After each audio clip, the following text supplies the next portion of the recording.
के बड़े जमींदार ठाकुर साहब अपनी सादगी के लिए जाने जाते हैं। उनका बेटा विजय शहर से पढ़ाई पूरी करके लौटा है, लेकिन बहुत ही बदमिजाज का है।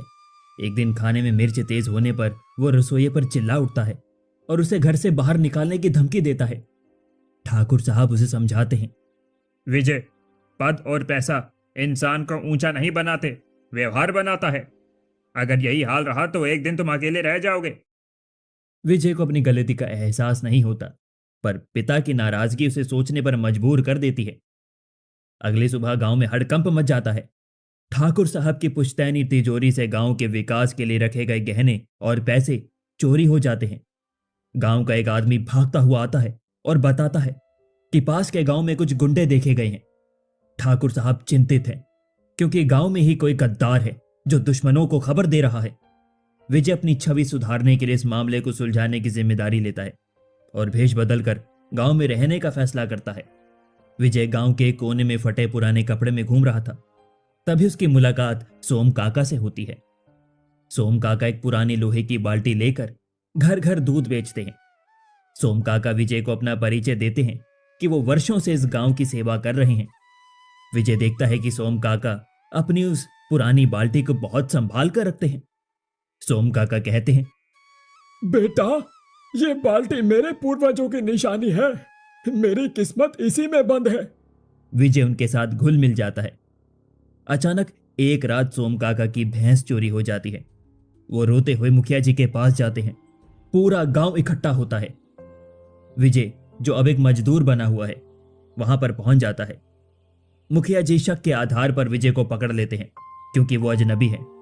लेकिन सोम काका उसकी मदद करते हैं और कहते हैं कि यह लड़का निर्दोष है। विजय सोम काका के इस उपकार से दब जाता है और उनके घर रहने लगता है।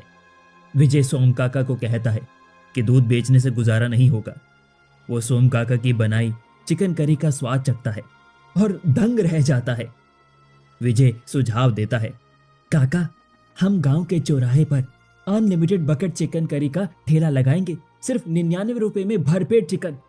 विजय का असली मकसद भीड़ जुटाकर उस चोर, उस जासूस को पकड़ना है, जो मुफ्त या सस्ते खाने के लालच में जरूर आएगा।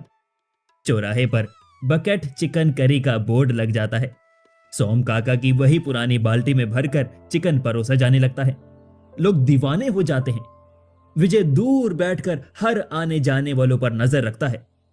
तभी वो देखता है कि राघव नाम का एक व्यक्ति हर रोज 4-4 बाल्टियां पैक करवा कर ले जा रहा था। विजय को शक होता है कि कोई अकेला आदमी इतना चिकन क्यों खाएगा। जरूर इसके साथ कोई और भी छिपा है। विजय और सोम काका चोरी छिपे राघव का पीछा करते हैं। वे गांव के बाहर एक पुरानी हवेली में पहुंचते हैं। वहां विजय ये देखकर सन्न रह जाता है कि सोम काका, जो अब तक शरीफ बन रहे थे, राघव के साथ मिलकर ठाकुर साहब के गहनों का बंटवारा कर रहे हैं।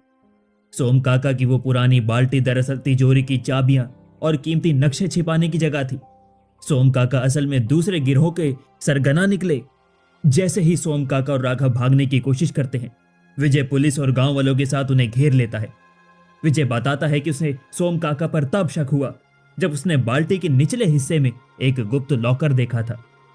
सोम काका पकड़े जाते हैं। ठाकुर साहब अपने बेटे की सूझबूझ देख गर्व महसूस करते हैं। विजय अब पूरी तरह बदल चुका था। वो गांव में सच में एक बकेट चिकन का रेस्टोरेंट खोलता है, ताकि गरीबों को सस्ता भोजन मिल सके, लेकिन इस बार ईमानदारी के साथ।